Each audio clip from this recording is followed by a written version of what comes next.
Kita sekarang bertanggung jawab untuk bisa menghadirkan keadilan, kesetaraan. Itulah misi utama dari perubahan.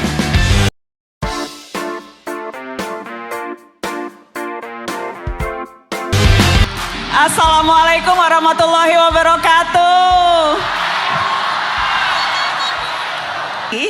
Kali ini yang akan kita diskusikan itu sesuatu yang maha penting bagi kita sebagai pemilih. Hari ini panggung ini akan kita dedikasikan secara spesifik untuk mengenal lebih jauh mereka-mereka yang mengaku bisa menjadi pemimpin negeri ini.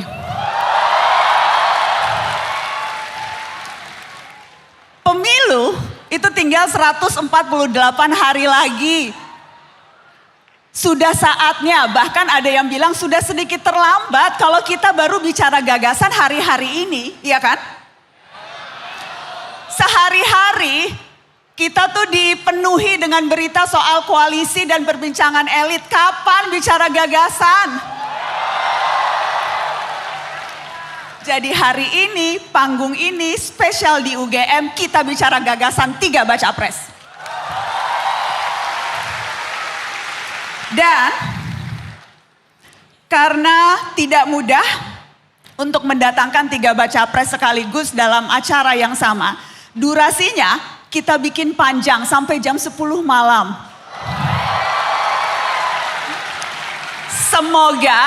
Semoga dan seharusnya ini berharga untuk kita semua.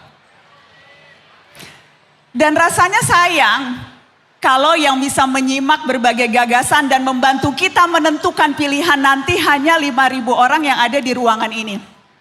Jadi yang pertama akan tampil di panggung ini adalah Anies Baswedan, disusul Ganjar Pranowo dan ditutup dengan Prabowo Subianto. Bismillah kita mulai. Dan kita akan mulai dengan bakal calon presiden dari Koalisi Perubahan untuk Persatuan. Kita beri sambutan untuk Anies Baswedan. Baik, kita kasih tepuk tangan sekali lagi. Bakal calon presiden dari Koalisi Perubahan untuk Persatuan, Anies Baswedan.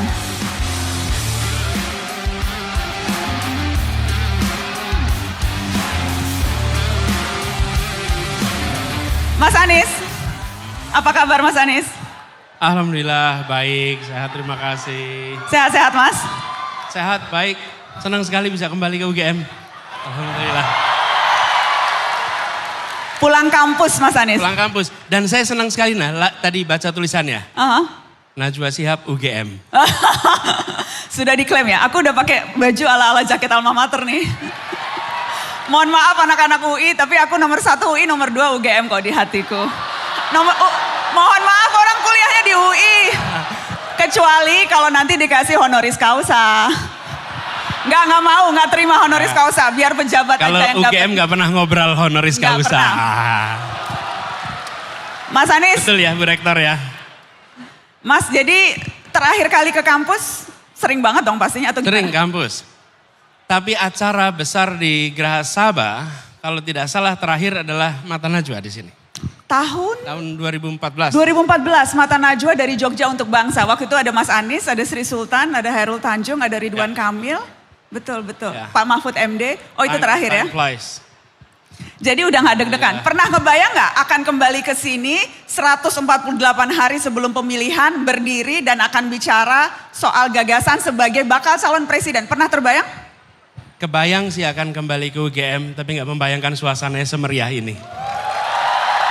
Ya. Kebayangkan kembali ke sini dan saya membayangkan pasti Gajah Mada termasuk yang terdepan terawal untuk memfasilitasi tukar gagasan. Pasti. Oke. Mas Anies saya akan persilahkan Anda untuk spill gagasan Mas istilahnya. Namun sebelumnya saya ingatkan lagi teman-teman untuk mengisi slidonya yang tadi. Untuk membantu menentukan prioritas topik yang akan kita bahas bersama Mas Anies Baswedan.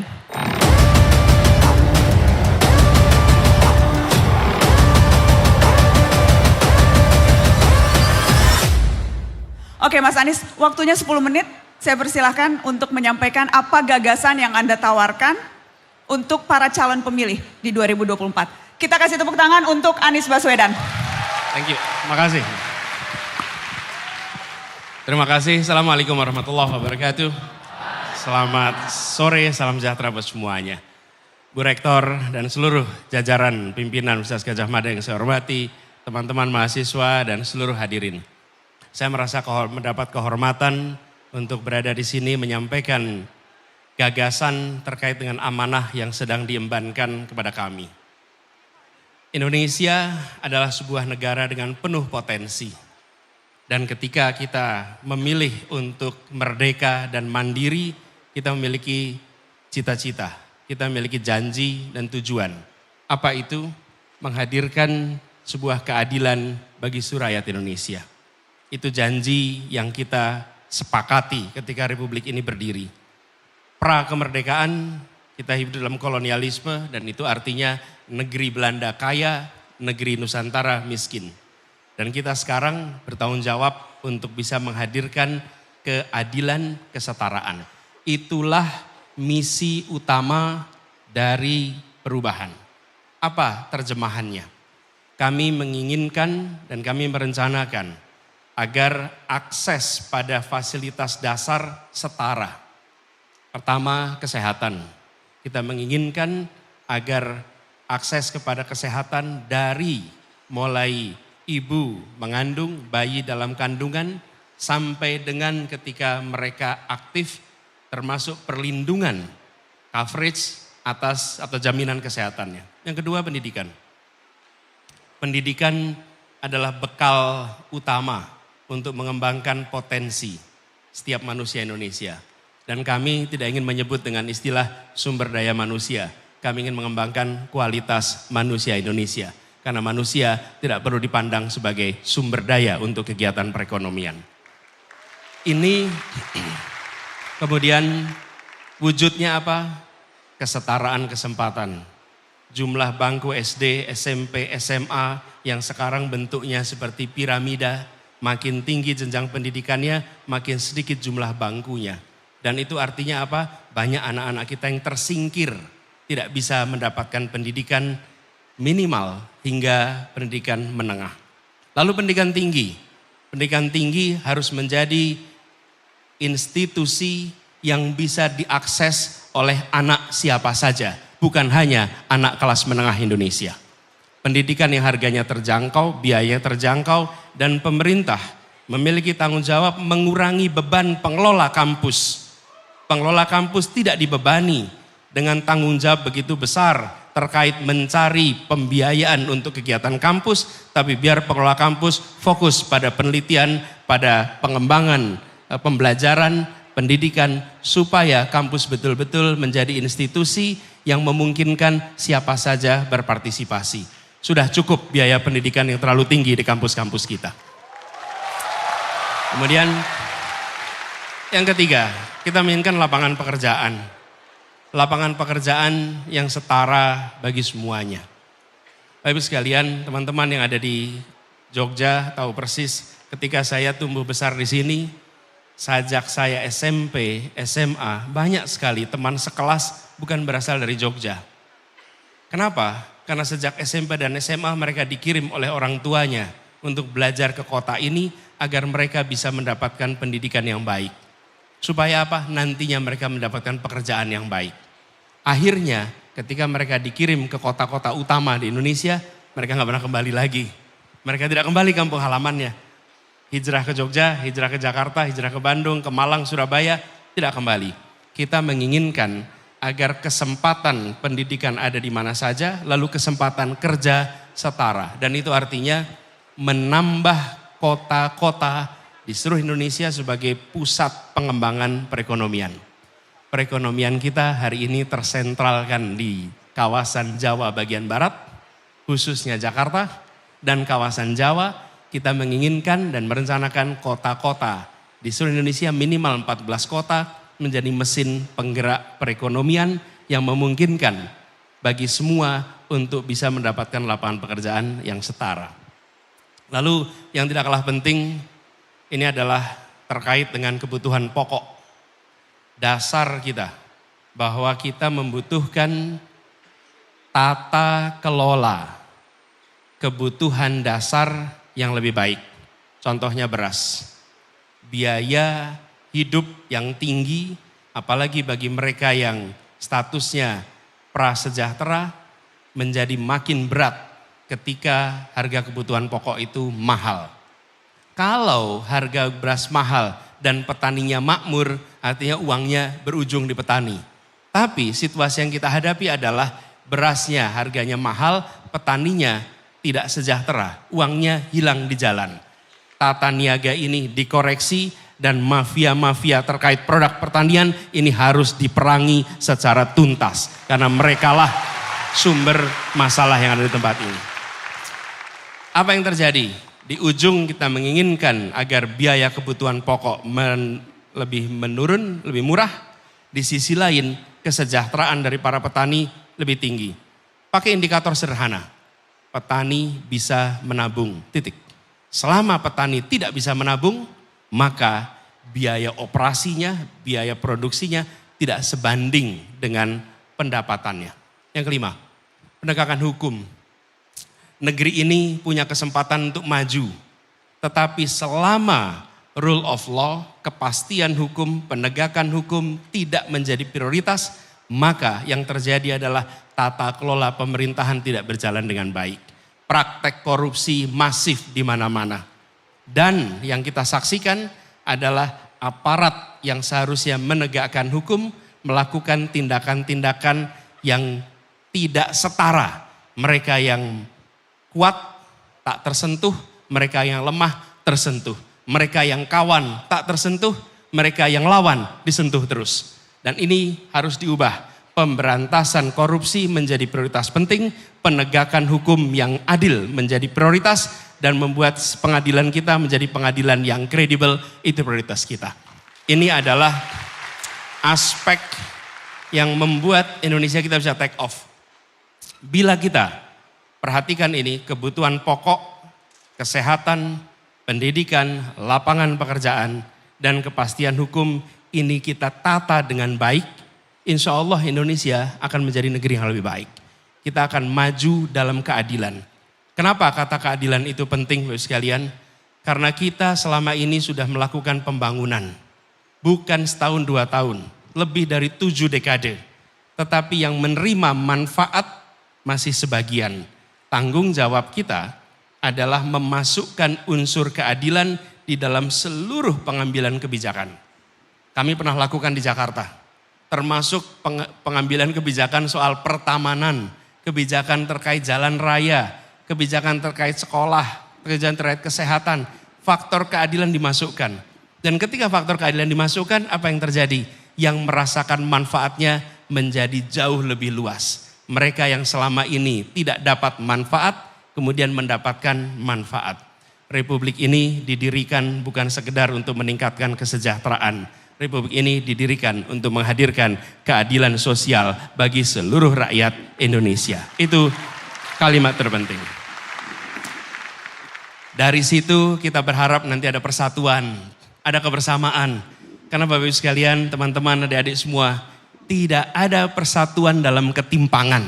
Kalau Anda bisa menunjukkan contoh kasus ketimpangan yang menghadirkan persatuan, kita ingin lihat. Nah ada.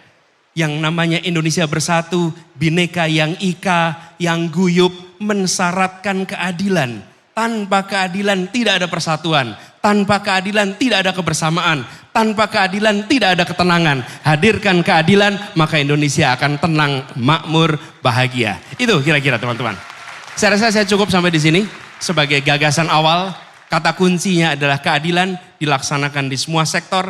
Dan bila itu dihadirkan, maka kalimat Bhinneka Tunggal Ika bukan hanya kalimat yang ada di dalam sebuah logo Pancasila, tapi dia akan menjadi keseharian kita semua. Terima kasih. Assalamualaikum warahmatullahi wabarakatuh. Waalaikumsalam warahmatullahi wabarakatuh. Mas Anies boleh saya persilakan untuk duduk. Terima kasih atas tadi spill gagasannya. Mas Anies, sambil saya menunggu hasil topik yang sudah dipilih oleh teman-teman audiens, ada beberapa pertanyaan yang ingin saya ajukan dulu ke Anda, Mas. Pertanyaan yang sama juga akan saya ajukan ke bakal calon presiden yang lain. Mas Anies, Anda baca pres yang dideklarasikan paling awal. Oktober 2022 sudah dideklarasikan. Ya. Dan sejak itu kegiatan politik sudah beragam termasuk sosialisasi, kampanye ke berbagai daerah.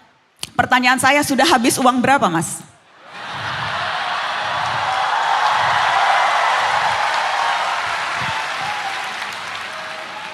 Mudah-mudahan di sini ada yang mau nyumbang nanti. Ya, dari semua barangkali saya yang asetnya paling kecil. Saya menjadi calon presiden tidak pernah mendaftar, tidak pernah mengajukan diri. Saya diajukan oleh Partai Nasdem pertama kali, partai yang dulu beroposisi ketika di Jakarta. Mereka melakukan proses dan mereka mencalonkan. Habis itu kemudian PKS, Demokrat, walaupun sekarang tempat lain, kemudian PKB. Loh iya dong, saya sebut dong, masa enggak disebut? Nah, terusin dulu ya. Ya. Itu kan modal suara politik. Saya terusin dulu sebentar. Silakan, Mas. Jadi, gerakan yang kami dorong, gerakan perubahan, dilakukan rame-rame. Nah, begitu banyak yang membantu. Mayoritas bantuannya tidak dalam bentuk rupiah. Kami dipinjamin rumah, dipinjamin kendaraan, staf-staf yang kita bekerja bersama, sebagian adalah mereka dibayar oleh perusahaan-perusahaan yang mau membantu kita. Oke. Jadi secara pembiayaan itu bukan pembiayaan seperti diberikan rupiah, bentuknya adalah kalau itu in kind atau apa namanya barang. Natura. Tapi Mas, dalam kenyataannya uang cash itu diperlukan, Mas. Ya, Biaya betul. politik itu sangat mahal di sini. Saya mau kasih ilustrasi, calon wakil presiden Anda, Caimin, sempat bilang untuk bisa jadi caleg di DKI, itu minimal 40 miliar. Di Jakarta dan kota-kota besar, itu nggak terima kerudung atau kaos, Mas. Terimanya kulkas. Ya, dan ini Saya mengutip Caimin. betul. Dan Jadi apa rencana Anda untuk mengumpulkan uang sebanyak itu? Tidak, kita tidak berencana mengumpulkan uang kepada kami. Apa yang kami kerjakan selama ini? Ada lebih dari 600 relawan. Okay? Semua melakukan fundraising di tempatnya masing-masing. Bukan kami mengumpulkan dana. Mereka mengumpulkan, mereka bekerja. Kalau saya datang ke sebuah tempat, maka tuan rumah di sana yang akan menghandle seluruh biayanya. Ini menjadi sebuah iuran. Ada satu fakta yang kita semua tutup mata. Kita tahu ada biaya tapi kita tidak mau membiayainya. Kita tahu bahwa proses politik itu, partai politik itu seperti juga kantor. Ada biayanya, tapi negara dan publik tidak mau membiayai. Kenapa? Ya karena ini partai politik, karena ini adalah kampanye. Selama itu tidak ada pembiayaan dari publik, maka usaha untuk melakukan fundraising menjadi sangat rumit. Dan kami merasakan sekarang. Oke, jadi karena saya akan mengeluarkan LHKPN Anda, Mas Anies. Karena untuk pejabat publik, kekayaan itu bukan sesuatu yang harus ditutup-tutupi. Ini laporan terakhir di 2023. Dan mohon maaf Mas Anies, Anda baca pres yang paling miskin, Mas. Kekayaan Anda 11,19 miliar. Saya akan... Sebentar, hutangnya berapa? Hutangnya berapa, Mas? Coba, berapa Itu. mungkin Mas Anies? Ya, tapi nggak ada jadi- pinjol kan, Mas? Nggak ya? Enggak, dari 11 miliar itu mayoritas bentuknya hutang. Karena saya masih kredit rumah sampai sekarang. Oke, saya akan ulang pertanyaan saya. Jadi rencana Anda selain Jadi, fundraising, karena biayanya Kami mahal? dibantu oleh banyak orang yang memberikan dukungan saat ini. Dan yang paling nanti akan mahal adalah ketika menjelang kampanye, menjelang kegiatan kampanye, produksi alat-alat peraga. Apa yang sekarang kami lakukan? Yang kami lakukan adalah kami membuat kontennya. Kami taruh di cloud dan kami izinkan siapa saja memproduksi kaos, memproduksi banner, memproduksi itu dari konten yang kami buat. Kami sendiri tidak mencetak, tapi kami menyiapkan kontennya dan kami meminta kepada semua. Bila Anda percaya kepada apa yang kami mau rencanakan, akan kami kerjakan, bantu kami untuk melakukan perubahan di Republik ini. Oke. Karena tidak mungkin kita kerjakan sendirian. Dan banyak pengusaha-pengusaha yang mau membantu. Dan Nas buat catatan, yang membantu ukuran yang menengah. Yang besar-besar nggak ada yang berani mendekati. Semua yang besar-besar itu tidak ada yang dekat. Yang mendekati yang tengah-tengah ini semua. Kenapa konglomerat tidak dekat Anies Baswedan? Itu harusnya tanyanya ke mereka tuh. Kenapa nggak dekat? Kan Anda yang menyatakan Anda, jadi saya follow up questionsnya ke Anda, Mas Anies. Kenapa? Mereka takut karena? Karena kami mengalami pengusaha-pengusaha yang berinteraksi, bertemu, sesudah itu mereka akan mengalami pemeriksaan. Pemeriksaan pajak, pemeriksaan-pemeriksaan yang lain-lain. Dan ada contoh di Jawa Barat membantu, di Jawa Tengah membantu. Setelah selesai katanya random, tapi 10 perusahaan miliknya semuanya diperiksa pajaknya. Yang katanya random.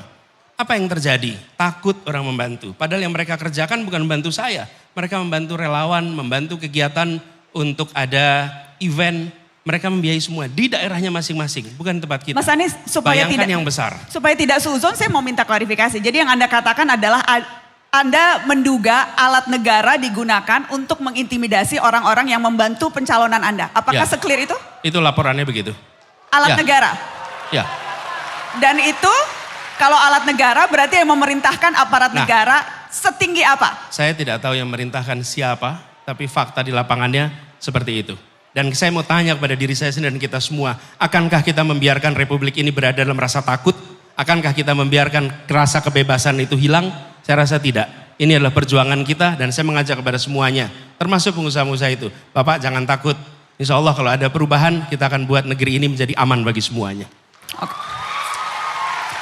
Saya akan memulai membuka dengan menunjukkan apa saja pilihan teman-teman dan juga netizen atas topik-topik yang ingin dibahas bersama Mas Anies Baswedan. Boleh tolong produser Mata Najwa dikeluarkan hasil pollingnya? Oke, yang paling tinggi mau bahas apa dengan Anies Baswedan? Yang paling tinggi korupsi dan penegakan hukum, lapangan kerja, kebebasan berpendapat, lingkungan hidup. Oke, urutannya seperti ini. Saya akan mulai berarti tidak akan semuanya bisa dibahas teman-teman, waktunya tidak cukup. Jadi saya akan mulai dari yang pertama korupsi dan penegakan hukum. Nyambung ke yang tadi Mas Anies bilang Mas. Dan juga yang tempat Anda paparkan di awal tadi. Mana tuh? Soal aparat penegak hukum yang menurut Anda tidak setara. Yang lawan disentuh terus, yang kawan tidak disentuh. Saya ingin fokus ke dua lembaga. KPK dan polisi. Saya mau mulai dengan polisi Mas, yang kerap kali dapat sorotan publik dalam waktu terakhir ini. Real, konkret, rencana Anda terhadap reformasi lembaga kepolisian. Akan Anda apakan polisi kalau Anda dapat kekuasaan?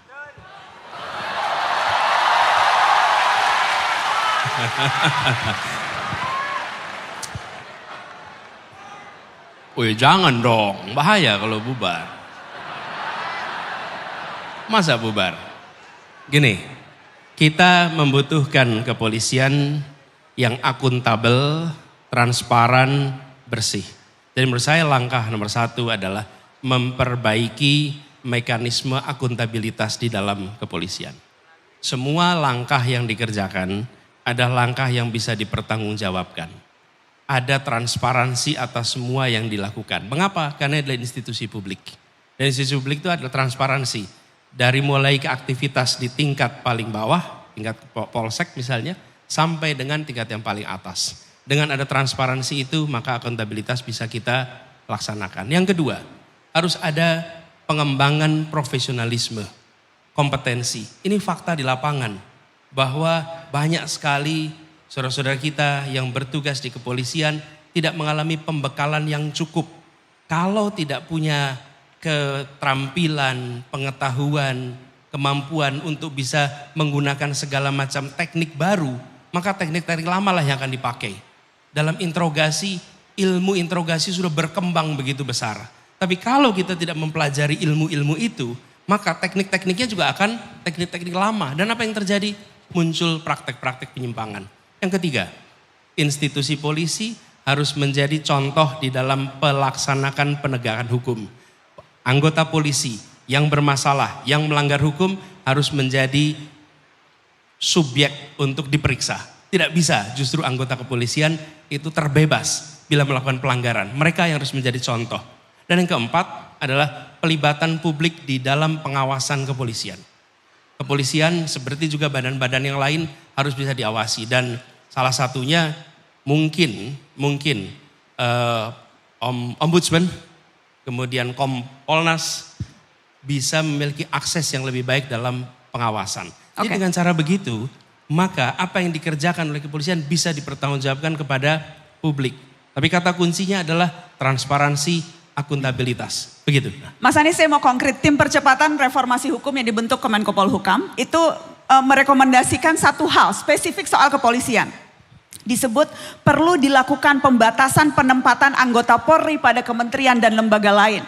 Saat ini banyak anggota Polri yang ada di berbagai jabatan sipil di kementerian, sebagai sekjen, sebagai irjen, pelaksana kepala daerah, sampai komisaris di BUMN.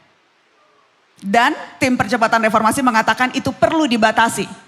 Joknya di kalangan masyarakat, NKRI Negara Kepolisian Republik Indonesia. Joknya seperti itu. Dan ini rekomendasi tim percepatan. Sependapat dengan itu Anda akan batasi? Pemerintahan harus meritokratik. Bukan hanya kepolisian dibatasi, posisi-posisi yang tidak seharusnya diisi oleh orang yang kompetensinya berbeda, jangan diisi dengan orang yang berbeda. Karena apa yang terjadi, nanti kita akan melihat institusi itu tidak fungsional lagi. Jadi menurut saya fair saja. Jadi termasuk dari kampus. Dari kampus bisa menjadi sekjen, bisa menjadi dirjen. Kalau dia memiliki kompetensi yang tepat nggak apa-apa. Tapi kalau enggak, nggak boleh. Hanya karena misalnya presiden dari kampus A, terus kemudian semua dosen-dosen dari kampus A menjadi pejabat di A, B, C, D, E. Nggak bisa itu. Jadi, apakah itu yang terjadi sekarang, Mas Anies? Saya hanya follow up loh ya, cuma follow up question loh. gitu ya, sekarang terjadi ya? Mau nanya balik, capresnya kan sampean Mas. Iya, mudah-mudahan tidak. Saya nggak punya data persisnya tentang kampus, tapi intinya adalah harus ada kompetensi, relevansi, integritas. Kalau ada itu go ahead, kalau tidak ada janganlah. Oke, itu soal polisi. Sebelum saya ke topik yang lain, saya harus tanya KPK. Karena rekomendasi yang sama diberikan oleh tim percepatan reformasi hukum yang menyebut perlu ada revisi lagi undang-undang KPK untuk mengembalikan independensi pada lembaga ini. Saya mau tanya dulu, Anda sepakat KPK sekarang makin tidak independen? KPK harus independen lagi seperti dulu, ya.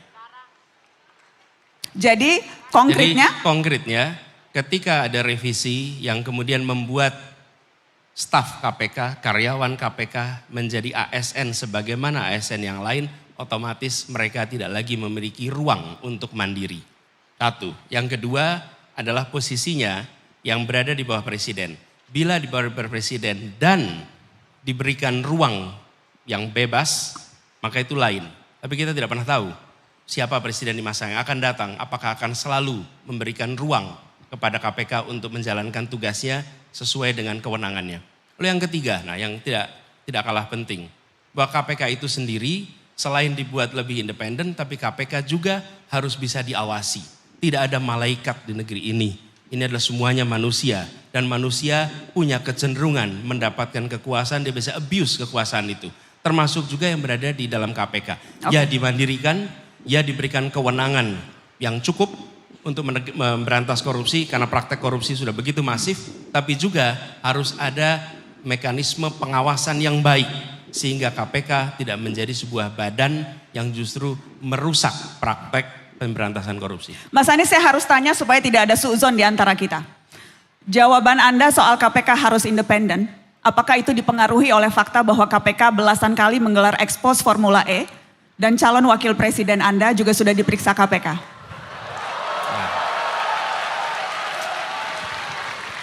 Saya tidak tahu berapa kali KPK melakukan gelar perkara, tapi saya percaya bahwa KPK akan menjalankan tugas itu dengan benar. Kenapa? Karena mereka harus bertanggungjawabkan pada publik apa yang mereka kerjakan. Dan saya percaya bahwa sejauh ini terkait dengan pelaporan-pelaporan itu semua, mereka jalankan itu sesuai dengan prinsip-prinsip yang benar. Kenapa? Masih banyak orang-orang baik yang bertahan, yang selalu akan menjaga integritas di dalam tubuh KPK. Itu harapan kita, itu andalan kita. Baik, Mas Anies, saya akan ke topik kedua yang dipilih oleh audiens. Tadi lapangan kerja, Mas Anies. Anda sempat menyebut, tadi juga Anda sebutkan, salah satu prioritas Anda penyediaan lapangan kerja. Bukan hanya di kota besar, tapi juga di kota menengah kecil, sehingga anak muda tidak harus pindah ke kota besar untuk dapat pekerjaan. Ya. Konkretnya bagaimana Mas? Bagaimana agenda prioritas itu bisa Anda wujudkan? Pelaku ekonomi mikro adalah penyedia lapangan pekerjaan yang paling cepat dan paling banyak. Paling cepat, paling banyak. Itu pelaku ekonomi mikro. Misalnya saya beri contoh. Sewa sebuah garasi, sewa sebuah lahan, diubah menjadi sebuah warung, diubah menjadi tempat konveksi, itu langsung dia menyerap tenaga kerja. Cepat sekali. Nah, sektor mikro ini mayoritas informal. Nah, sistem pembiayaan kita itu mengasumsikan hanya membiayai sektor formal. Jadi usaha-usaha yang formal mudah mendapatkan akses perbankan. Tapi usaha-usaha yang sifatnya informal dan mikro, persyaratan perbankannya rumit sekali. Jadi konkretnya melakukan reform di dalam perizinan untuk mikro supaya lebih mudah. Yang kedua, mereform aturan-aturan terkait pembiayaan supaya mereka punya akses pada permodalan. Dengan ada itu, maka mereka bisa mengakses pasar. Saya beri contoh, nah di Jakarta. Di Jakarta ini banyak sekali yang usaha rumahan itu tidak bisa mengakses pasar online. Kenapa tidak bisa akses online? Karena nggak punya izin. Kenapa nggak punya izin? Karena dia usahanya dalam rumah. Begitu dia mengajukan izin, lalu Pemprov DKI akan bilang tidak diizinkan, Anda bukan di zona usaha. Lah padahal zona usaha cuma daerah tertentu, ini usaha di dalam rumah. Apa yang terjadi? Kami ubah aturan itu. Sekarang semua wilayah di Jakarta selama itu usaha rumahan, mereka bisa berusaha di rumahnya. Langsung punya namanya IUMK, izin usaha mikro kecil, langsung punya NPWP, langsung mereka bisa jualan ke pasar-pasar online. Apa yang terjadi? Perhatikan 4 tahun terakhir ini. Dulu yang berjualan di pasar-pasar online adalah makanan-makanan kelas menengah ke atas. Hari ini warung pecel lele di pinggir jalan pun bisa berjualan secara online. Kenapa? Karena mereka punya izin usaha, karena mereka punya NPWP dan mereka bisa akses kepada pasar. Jadi usaha anak muda untuk bisa mendapatkan pekerjaan itu disambungkan dengan penumbuhan mikro. Nah, anak-anak muda punya banyak sekali ide, gagasan untuk usaha. Tapi mereka akan selalu kesulitan untuk bisa mendapatkan tempatnya bila aturan kita tidak diubah. Lalu dorong agar pembiayaan dari pemerintah lewat BUMN, bank-bank BUMN, lewat bank-bank swasta diberi insentif. Agar mereka membiayai aktivitas-aktivitas yang sifatnya mikro. Dan ini bisa dikerjakan di seluruh Indonesia. Dengan cara seperti itu, maka lapangan pekerjaan akan meluas sekali. Bukan hanya sektor, ada satu lagi namanya reindustrialisasi.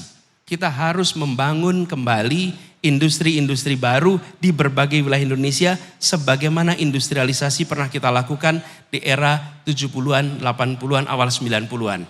Kita harus lakukan itu di berbagai wilayah. Supaya apa? Produk-produk yang dikonsumsi di seluruh Indonesia tidak hanya diproduksi di kawasan Jawa. Perhatikan, banyak sekali di Papua, di Kalimantan, di Sulawesi. Ketika tanya produk ini dibikin di mana? Produknya dibikin di Jawa. Ongkos logistiknya mahal.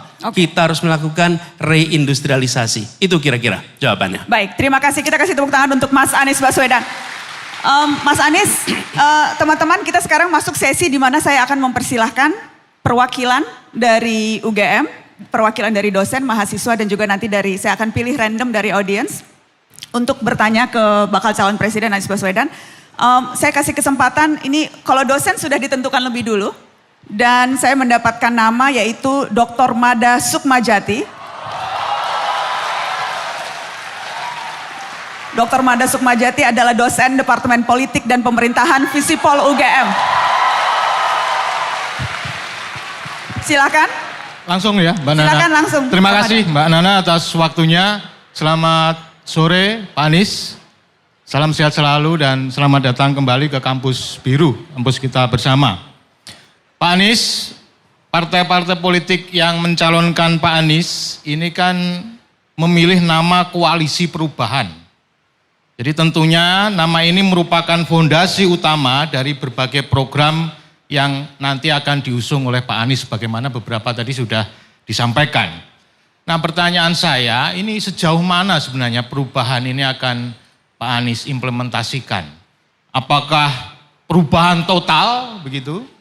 Perubahan mayor atau minor? Kalau dalam ujian skripsi ini revisinya revisi minor, revisi mayor atau ujian ulang gitu Pak Anies.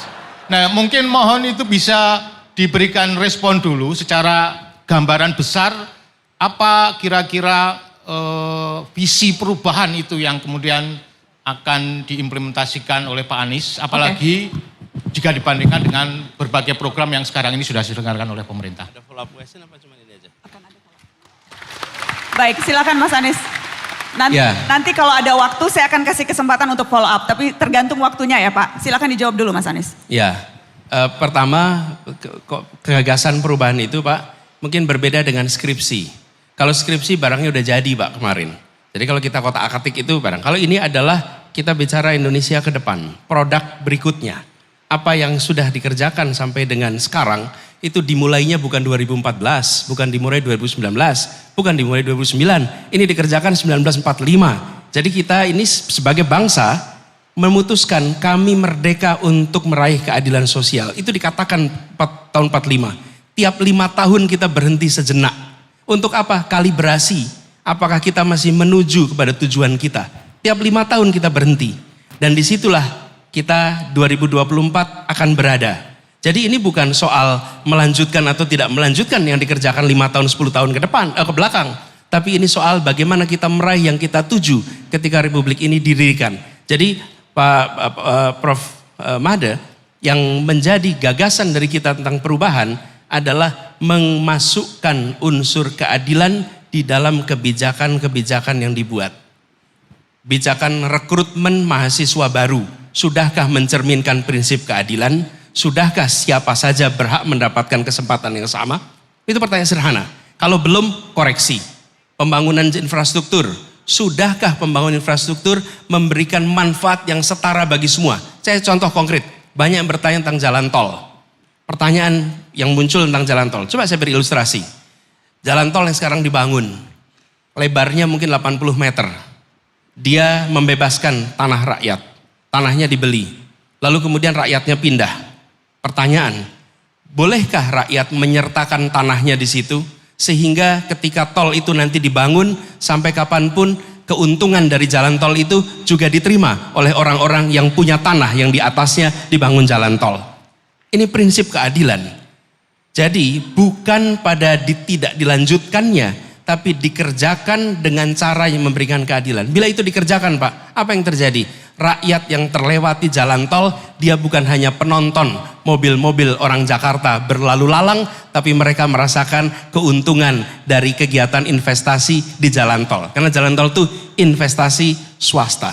Contoh seperti ini Pak, di dalam semua aspek, sudahkah aspek kesehatan itu mencerminkan prinsip keadilan?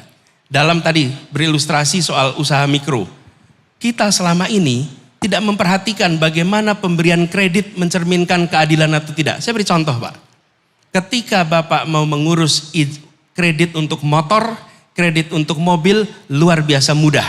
Tapi kredit untuk rumah sulit.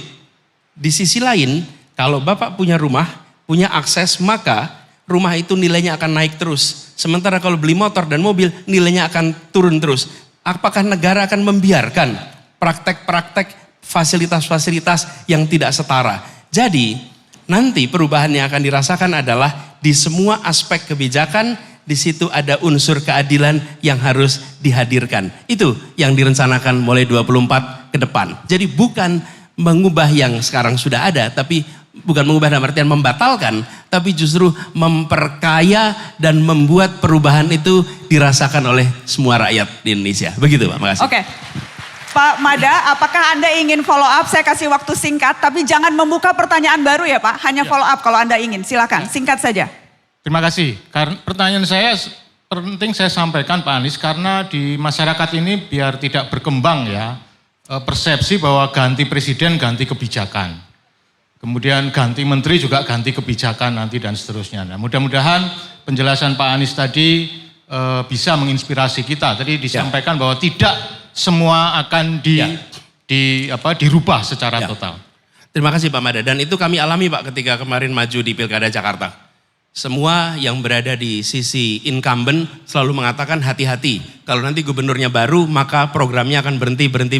Yang terjadi bukan berhenti, ditambahkan, diberikan inovasi dan justru janji yang tidak dilaksanakan oleh gubernur yang terpilih berikutnya. Terima kasih Pak Anies. Baik.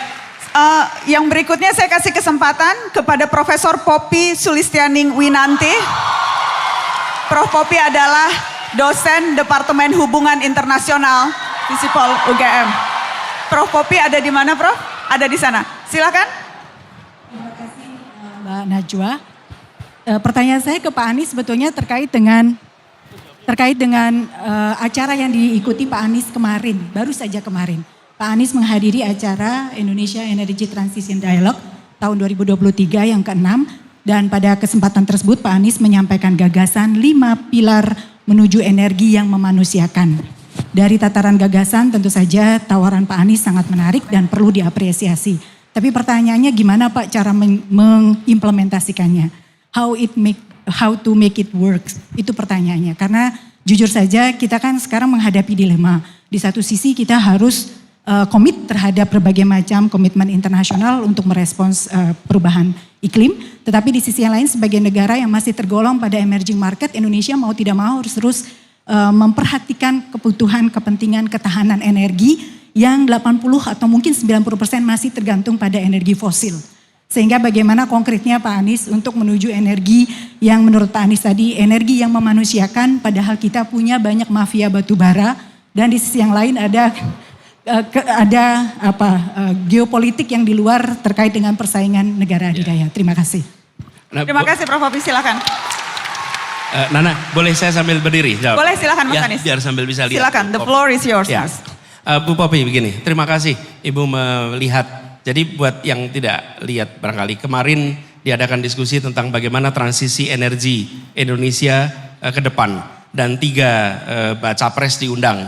Sayangnya hanya 1 yang hadir untuk menjawab gagasan soal itu.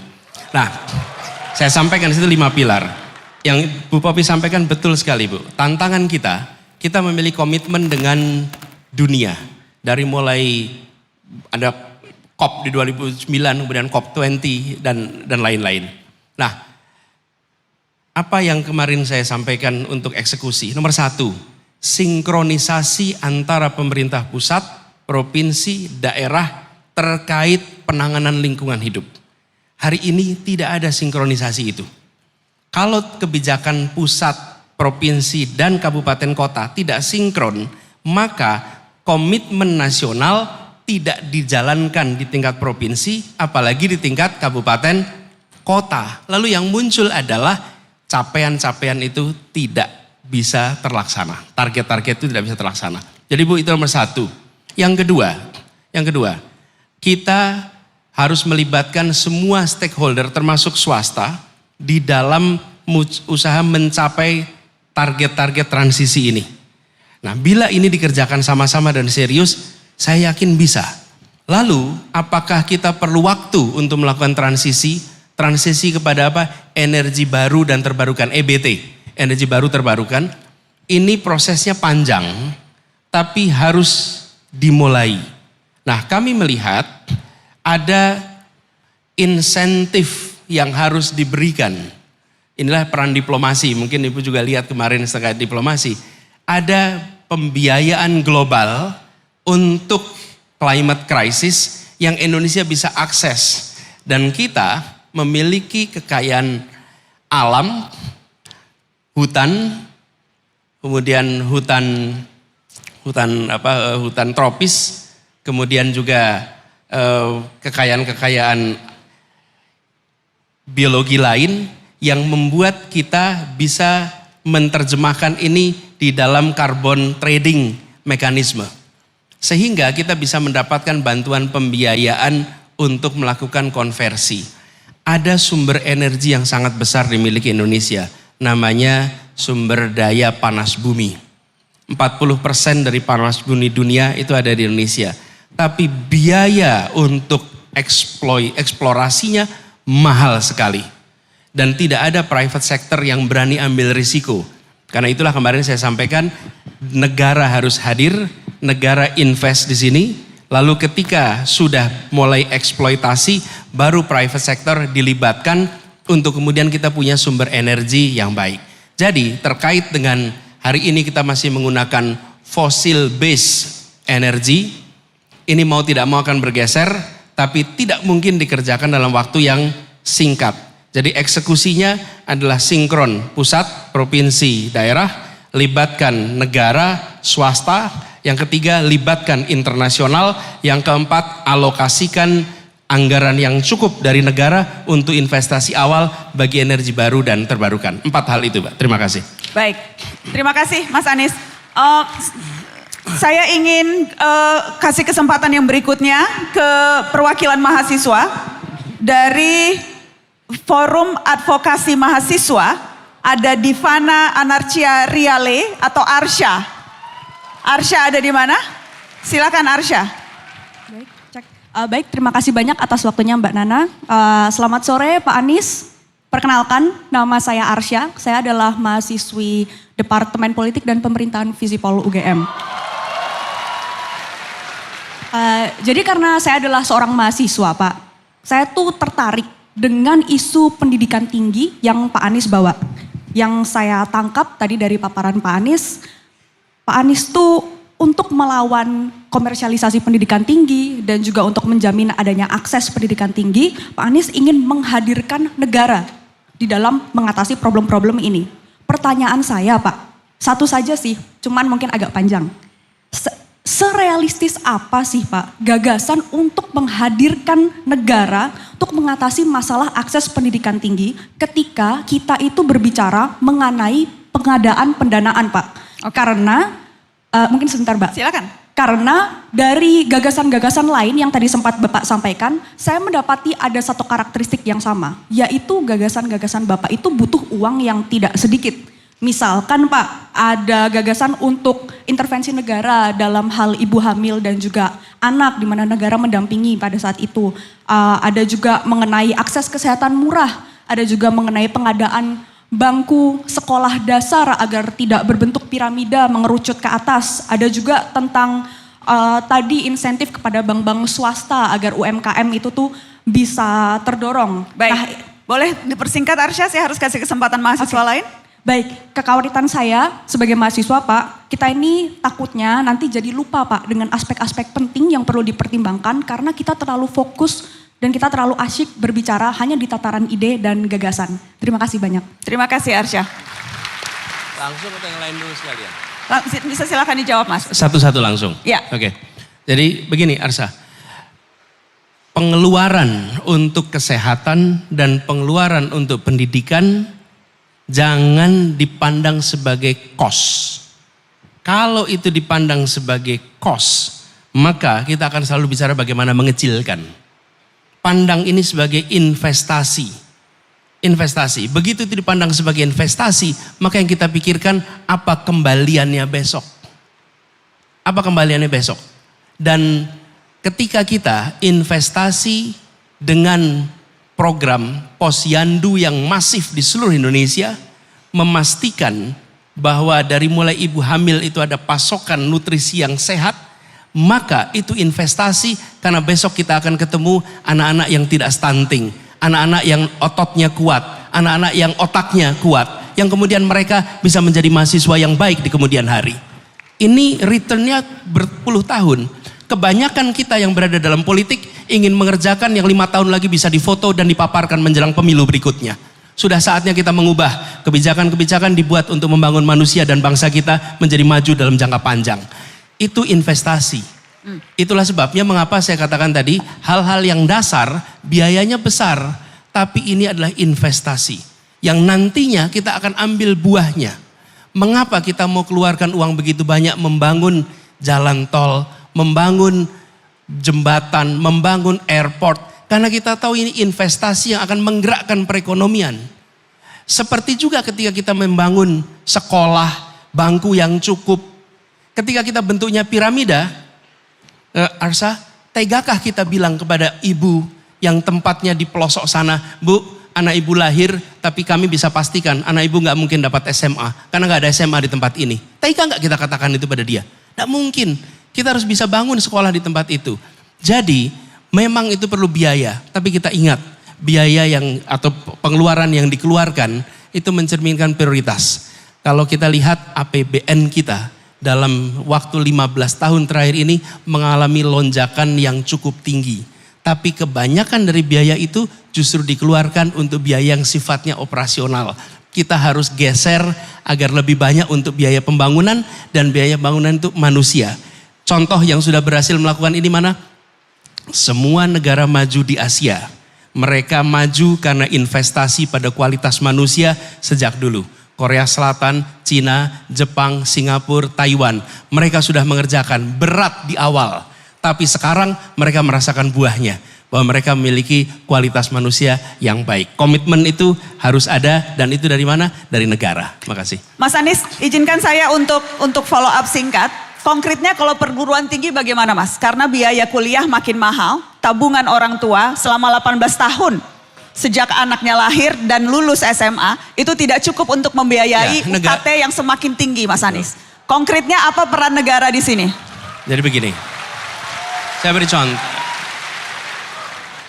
Biaya untuk mengelola perguruan tinggi itu besar. Tidak kecil, ini Bu Rektor tahu persis, biayanya besar.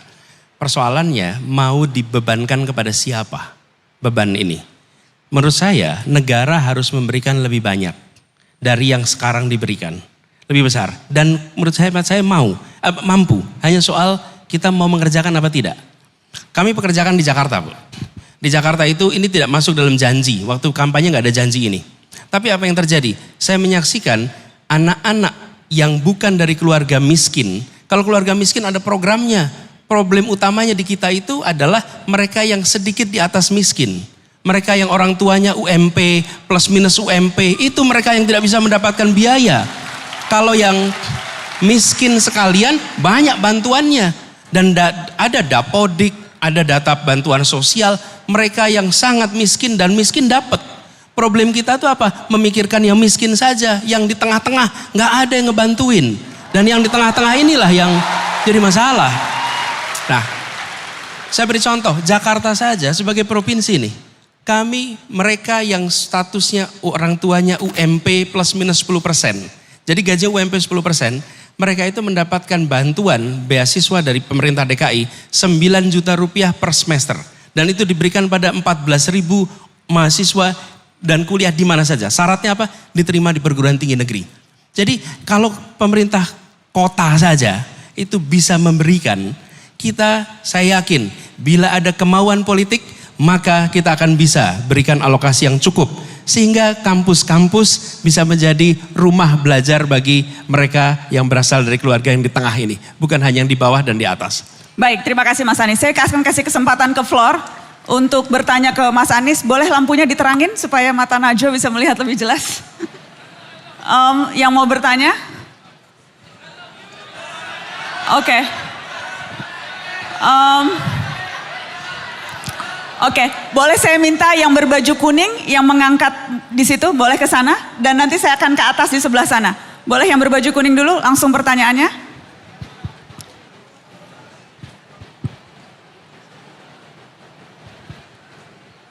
Silakan, boleh tolong perkenalkan diri, dari mana, namanya siapa? Silakan. Suara saya terdengar, silakan Mas. Selamat siang Pak Anies. Selamat sore. Selamat sore. Perkenalkan nama saya Mumtaz dari Fakultas Ekonomika dan Bisnis, jurusan manajemen. Saya aktif di Syariah Economics Forum, Pak Anies. Siap. Oke, jadi pertanyaan saya singkat saja Pak Anies. Saya meyakini bahwa ekonomi syariah adalah solusi dari permasalahan ekonomi di Indonesia saat ini. Pertanyaan singkatnya adalah bagaimana Pak Anies memandang ekonomi syariah dan apa langkah-langkah Pak Anies ke depannya untuk ekonomi syariah di Indonesia. Baik. Karena mengingat Indonesia adalah negara dengan kaum muslim terbesar dan ekonomi syariah memang hal yang masih bisa dikembangkan secara lebih mendalam lagi, lebih lanjut lagi, lebih jauh lagi. Terima kasih Mas Mumtaz. Kita kasih tepuk tangan untuk Mas Mumtaz dari Fakultas Ekonomi UGM. Silakan dijawab Mas Anies. Nih Mumtaz nih adik kelas kalau gitu. Sama-sama ekonomi ya Mas? Sama-sama ekonomi, sama-sama manajemen. Gini, prinsipnya yang kami bawa dari tadi adalah soal keadilan. Dan ketika berbicara tentang prinsip ekonomi syariah, prinsipnya adalah bagaimana itu bisa berkeadilan. Dan pembiayaan berbasis syariah, perekonomian berbasis syariah, setahu saya bukan hanya untuk customer beragama Islam. Sistemnya memang berbasiskan syariah, tapi penggunanya bisa siapa saja dari latar belakang agama apa saja. Jadi manfaatnya bisa diraih semua. Saya melihat Indonesia tempat yang potensial untuk itu berkembang.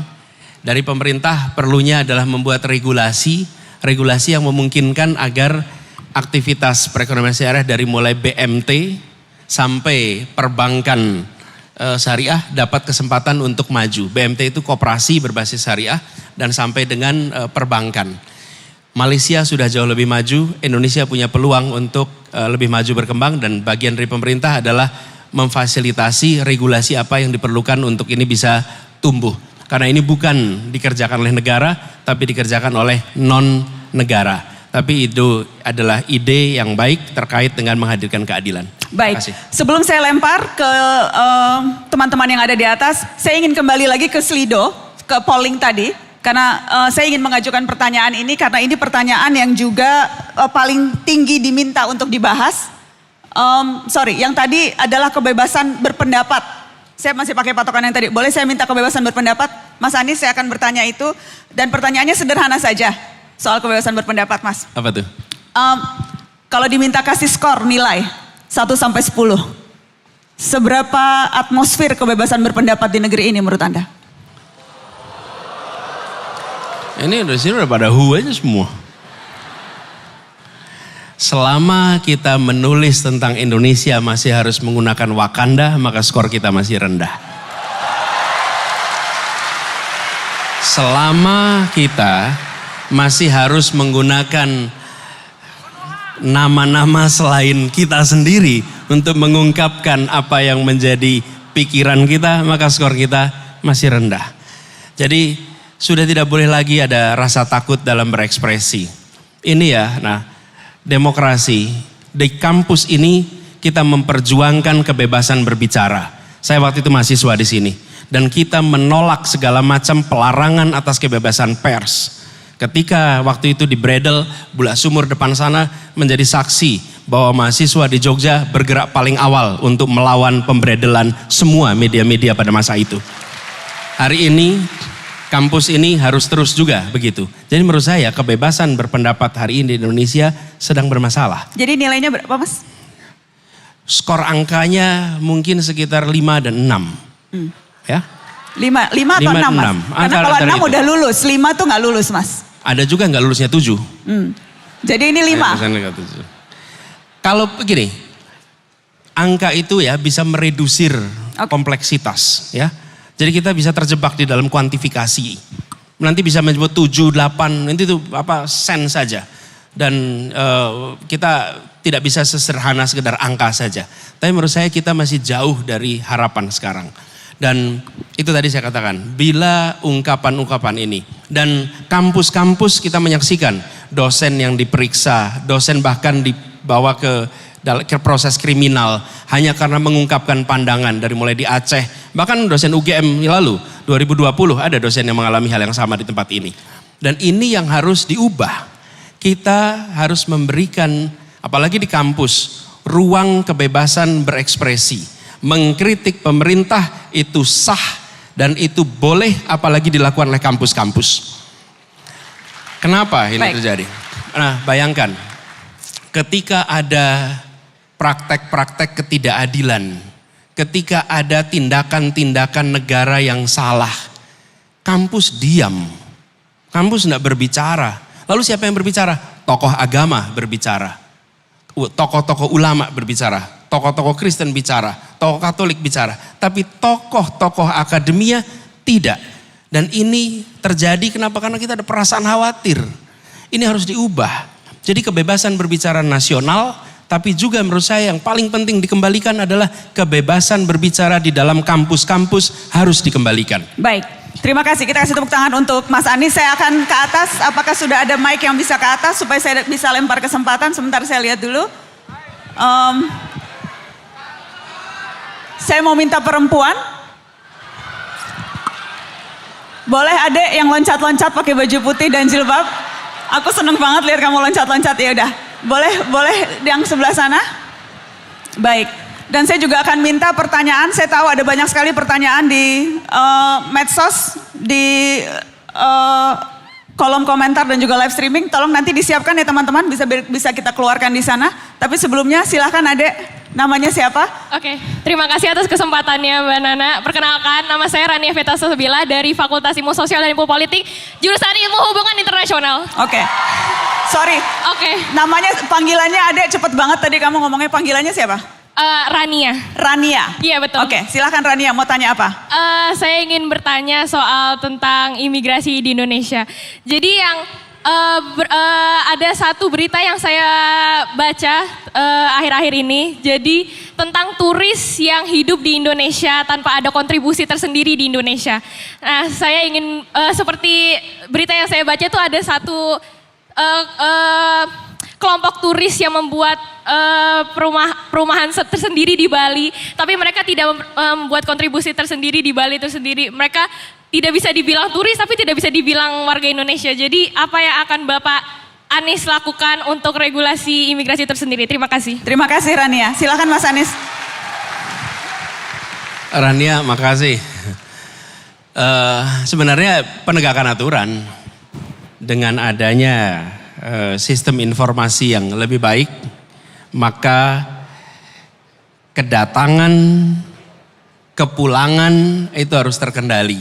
Apalagi statusnya sebagai turis. Turis itu by definition sementara, namanya juga turis. Dia kesini untuk tur. Dan ketika periode turnya selesai, ya dia harus pulang. Nah, seringkali kita tidak melakukan pengawasan, tidak melakukan penindakan, dan seringkali belum tentu punya sistemnya. Jadi menurut saya laksanakan aturan, perbaiki sistemnya, tindak mereka yang melanggar, dan gampang sekali kalau turis itu. Tinggal diantar ke airport, masukkan pesawat, dan bye-bye. Silakan pulang ke kampung halaman Anda. Selesai.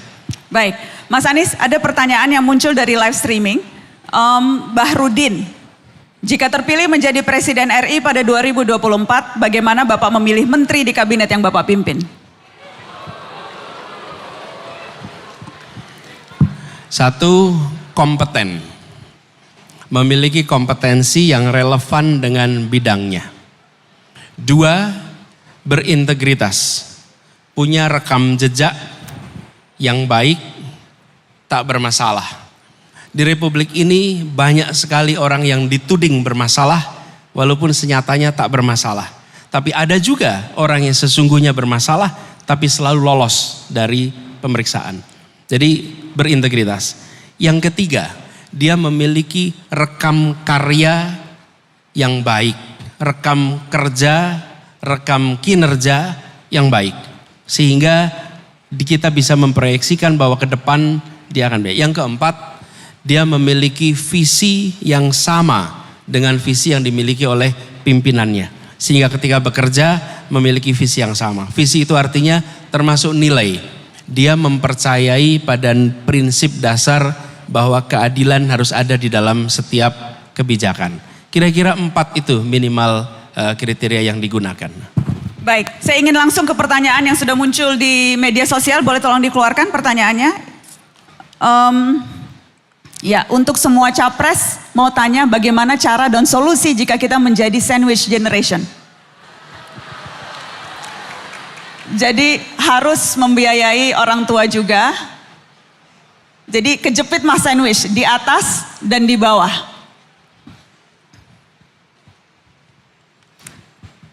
Ada beban untuk membiayai, bukan hanya biaya diri sendiri, biayain orang tua tapi juga biaya adik. Banyak sekarang Mas, dedek-dedek kita yang sandwich generation. Nomor 1, ketika Anda mendapatkan tanggung jawab ikut membiayai orang tua, maka jangan pernah pandang ini sebagai beban, tapi pandang ini sebagai sumur pahala untuk Anda membiayai orang tua. Nomor 1, jangan pernah pandang membiayai orang tua itu sebagai beban, karena dia sudah membiayai Anda selama ini. Itu penting sekali. Kenapa teman-teman sekalian? Kita ambil tanggung jawab soal ini. Apakah berat ringan itu soal perasaan. Bila dijalani dengan sepenuh hati, maka itu akan bisa terasa ringan. Jadi nomor 1 menurut saya mindsetnya. Yang kedua, tentu cari kesempatan. Dan cari kesempatan ini, teman-teman sekalian, ketika Anda dapat beban sandwich begini, ingat teman-teman, ini sesungguhnya adalah masa pembelajaran yang di kemudian hari hampir pasti Anda punya pengalaman mengelola beban yang besar. Anda ketika nanti memimpin, Anda ketika punya tanggung jawab, Anda punya pengalaman pengelolaan beban yang lebih tinggi. Jadi saya ingin usul pada teman-teman, jangan berharap segalanya serba ringan, segalanya serba enak. Ketika Anda ketemu tanggung jawab ekstra, pandang ini sebagai persiapan untuk dapat tanggung jawab lebih besar di kemudian hari. Jadi cari peluang, cari kesempatan yang ulet. Kalau orang lain hanya belajar, kemudian di kosan, Anda harus belajar dan bekerja, dan seberat-beratnya apa yang Anda alami, Anda boleh bilang pada diri sendiri, saya bukan orang pertama yang melewati ini. Pasti ada orang lain sebelum saya melewati ini, dan if they survive, I will survive. Gitu kira-kira. Baik, Mas Anies, saya mau bertanya isu kekinian, dan saya akan tanyakan ini ke seluruh bakal calon presiden yang ada. Lingkungan hidup spesifiknya isu Rempang, Mas. Yang kaitannya dengan proyek strategis nasional yang saat ini dijalankan pemerintah untuk pembangunan, investasi, dan penciptaan lapangan kerja. Karena kalau kita lihat dampak dari PSN ini, konflik agraria terus muncul dan kadang menimbulkan korban kekerasan. Ada datanya, Mas, catatan konsorsium pembaruan agraria. Setidaknya ada 32 letusan konflik agraria dan 11 diantaranya terkait dengan proyek strategis nasional. Apakah konsep dan pendekatan saat ini yang dilakukan oleh pemerintah saat ini dalam rangka mempercepat pertumbuhan ekonomi akan diganti dengan kebijakan lain? Apakah Anda punya strategi pendekatan yang berbeda? Ya, jadi begitu sebuah kegiatan itu menjadi PSN, maka akan ada deretan kemudahan yang diberikan. Kan gitu kira-kiranya. Supaya eksekusinya menjadi cepat. Itulah sebabnya program-program yang dimasukkan menjadi PSN, maka dia akan bisa berjalan lebih cepat dibandingkan tidak masuk pada PSN. Idenya untuk mempercepat itu fine, karena itulah kita yang harapkan untuk bisa meraih kesejahteraan lebih cepat.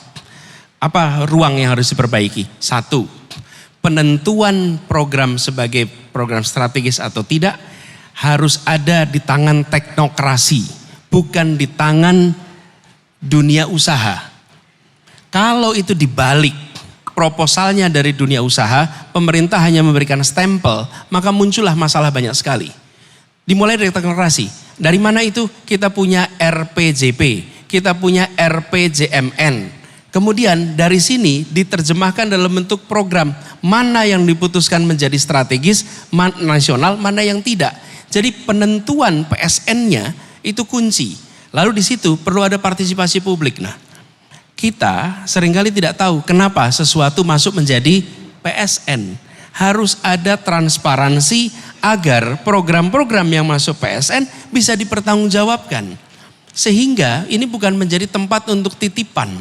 Kalau tempat untuk titipan, apa yang terjadi? Siapa saja bisa titip dan kita tidak tahu apa prosesnya, apa dampaknya, semuanya masuk di dalam kategori PSN. Jadi gagasan PS-nya sendiri itu bukan gagasan yang bermasalah. Tetapi kriteria masuk PSN-nya harus dibuat transparan, jelas. Yang kedua, prosesnya teknokrasi. Apa yang saya maksud proses teknokrasi? Begini, teman-teman. Ketika negara punya RPJP, negara punya RPJMN, negara menjelaskan nih jangka panjang kita akan membangun A, B, C, D, F, G. Itu teknokrasi. Tapi kalau non teknokrasi, begini nah. Saya punya keinginan untuk investasi di sini sebagai pengusaha. Lalu kemudian saya mencoba untuk menawarkan gagasan ini kepada Kementerian A, B, C, D, E. Lalu jadilah dia PSN. Ini namanya profit orient atau profit center penentuannya. Bukan kepada kepentingan publik. Begitu nah jawaban. Apakah itu artinya jika kalau nanti Anda terpilih, Anda akan melihat ulang daftar PSN yang ada saat ini, termasuk diantaranya, saya tahu Anda sudah sering ditanya soal ini, tapi saya mau tanya lagi Mas, termasuk proyek ISN yaitu IKN. Dan itu bukan hanya kemudian selera presiden, selera menteri, dibuka kepada publik, diberikan kesempatan untuk pembahasan bersama publik. Maka program-program yang memang sejalan dengan kepentingan publik pasti akan jalan. Tapi program-program yang belum tentu sejalan dengan kepentingan publik, pasti publik tidak akan menerimanya. Jadi bukan kemudian saya secara selera pribadi 1, 2, 3, 4, bukan. Tapi libatkan publik, dan saya percaya kalau libatkan publik, maka publik akan bisa memilih yang baik. Gitu. Baik. Kita kasih tepuk tangan untuk bakal calon presiden dari Koalisi Perubahan dan Persatuan, Anies Baswedan. Sudah 1,5 jam bersama kita. Mas Anies, saya ingin memberikan pertanyaan penutup Mas. Tapi kita bikin... Udah selesai ya? Sudah selesai, Mas? Tidak terasa atau gimana? Nggak kerasa. Nggak terasa ya? Mau lanjut sampai malam tapi nggak, Mas. Harus adil karena setelah ini saya akan berbincang dengan Mas Ganjar Pranowo dan juga berbincang dengan Pak Prabowo Subianto. Mas Anies, saya mau tanya pertanyaan terakhir dan lagi-lagi supaya adil, ini pertanyaan yang akan saya ajukan ke semua bakal calon presiden. Saya mau minta Anda refleksi, Mas. Refleksi. Karena sebagai pemimpin itu harus punya kemampuan refleksi diri. Bukan hanya bisa memahami orang lain, bukan hanya bisa memahami rakyatnya, tetapi juga bisa memahami diri sendiri. Nah, kalau bicara refleksi, itu erat kaitannya dengan kegiatan bercermin. Jadi supaya seru, saya mau minta teman-teman Mata Najwa, boleh nggak ada cermin besar di sini supaya Mas Anies bisa ngaca? Mas Anies, saya akan meminta Anda untuk berbicara dengan pantulan bayangan Anda sendiri, Mas. Seolah-olah Anda berbicara dengan diri sendiri. Kapan lagi ngerjain capres suruh ngaca kan? Mas, kira-kira apa yang ingin Anda sampaikan ke diri sendiri terkait keputusan besar mencalonkan diri menjadi presiden? Refleksi atas apa yang sudah Anda jalani selama ini, rekam jejak Anda, karakter Anda, dan sekarang Anda berkeinginan jadi orang nomor 1 di negeri ini. Apa refleksi diri Anda, Mas? Boleh saya minta ke depan, Mas Anies?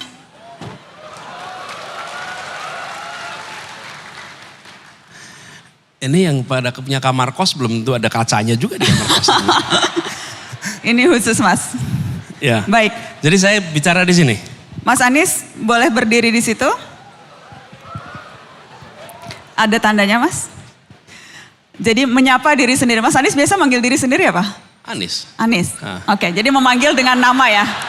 Nggak kan biasanya aku, saya, atau Nis, apa? Ya terserah, Mas, aku nggak mau ngatur-ngatur, mohon maaf. Silakanlah kalau sama diri sendiri mah. Jadi gitu ya, Mas Anies, silakan. Sebentar, saya harus mikir dulu nih ngomong. Oke. Jadi reflektif gitu ya. Reflektif. Dari perjalanan, rekam jejak, dan apa yang ingin Anda tuju. Nggak main-main loh, Mas. Anda mau jadi orang yang memimpin 275 juta penduduk di negeri ini. Ya, Silakan, oke. Mas Anies.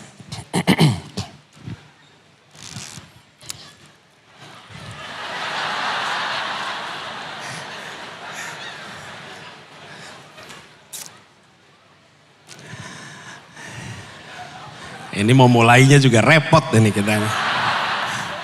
Gini, saya ini nggak pernah ngomong di depan kaca. Ini Nggak apa-apa, pertama Mas. kali nih saya Selalu ngomong ada yang depan kaca. pertama di Mata Najwa. Nah.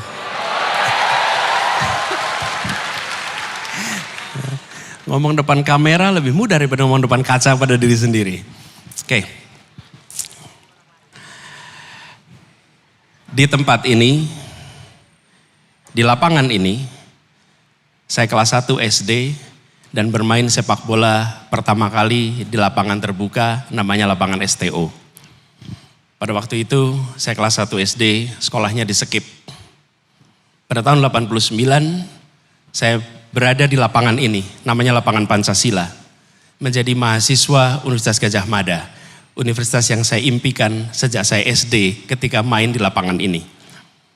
Tahun 91 saya menjadi ketua panitia ospek untuk mahasiswa baru.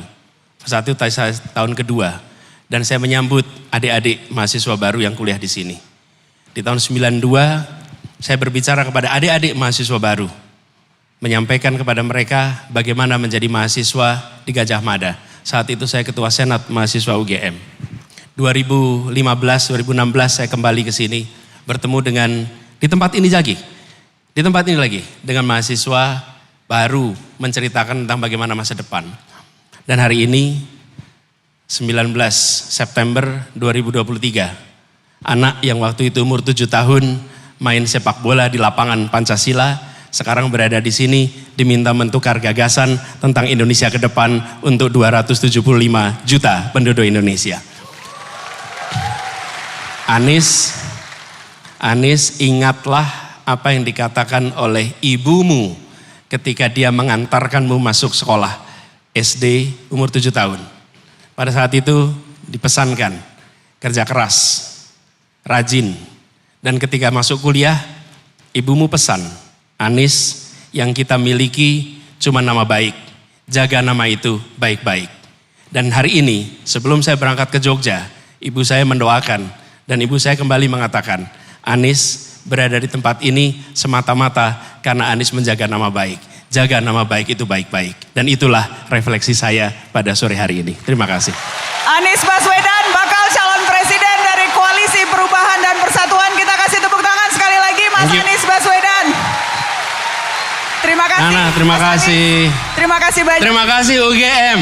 Teruslah jadi kampus yang kebanggaan kita. Thank you. Terima kasih.